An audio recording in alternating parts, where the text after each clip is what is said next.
It's interesting how this year, whether it is cryptocurrencies, NFTs, the Internet of Things, have moved away from just being on the Internet to having a very physical presence here at the World Economic Forum. How big a policy challenge is this for government? I think it's not a policy challenge, it's an opportunity. We are, of course, engaged with blockchain technologies in a big way.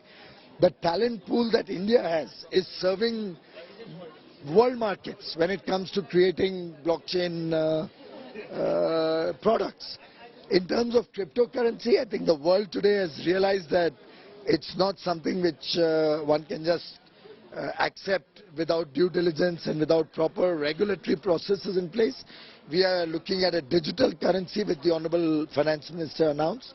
But we certainly are clear that unregulated cryptocurrencies cannot provide any alternate payment mechanisms. But the tax that you've imposed on cryptocurrencies trading seems to have sapped a lot of the enthusiasm. A lot of young people, your son's age, would be very unhappy. We invested so much money and government is now pouring water on us. Not at all. With the current meltdown of cryptocurrencies, I think the world today is recognizing what we recognized much before. So we recognize that these unregulated cryptocurrencies are not good for the Indian ecosystem. Now the youngsters, whoever may have invested, and I assure you, my son is very, very averse to cryptocurrencies. I think the world is now recognizing. Age, I say. Yeah. So one of your big successes as Commerce and Industry Minister has been the uptick in merchandise exports. Substantial uptick being seen, even though imports also are going up. But on exports, how sustainable do you see this be? And how concerned are you with the fact that while exports are going up, imports also simultaneously seem to be going up? First of all, exports are not going up this time around as a matter of chance. They are going up through a design and a very, very focused effort, again led by the Prime Minister on the front foot, where he engaged with missions all over the world, where he looked at all the exporting community, the different sectors, encouraged them to think big, encouraged them to be bold in their ambitions, and we actually exceeded a target which most people believe would never happen. Now we are working for the next year and the year after, and our entire mission is designed to go up to $1 trillion of merchandise exports, $1 trillion of services exports by 2030, and we want it to be a race to the top.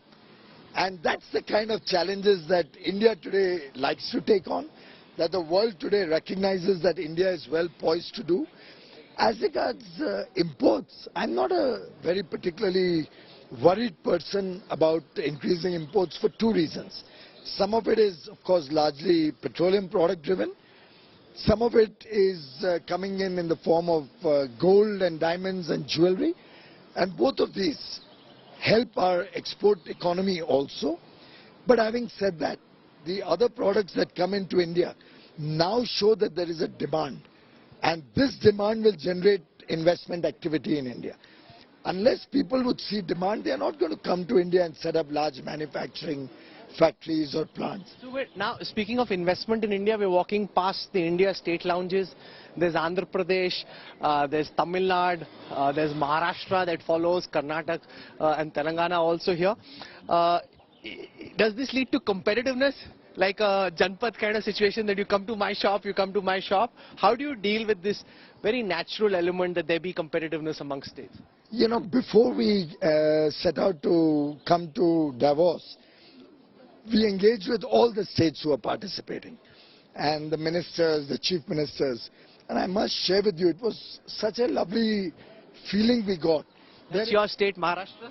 Yeah, where we had the industry minister of, the environment minister of Maharashtra was coming in also on the call, and everybody committed that we are going to be looking at India first.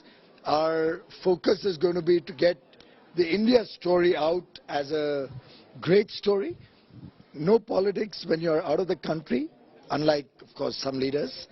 But business-minded and sensible Indian leaders have all committed that our competition among states would be very healthy, in the best interests of India, would only lead to more investments coming into India.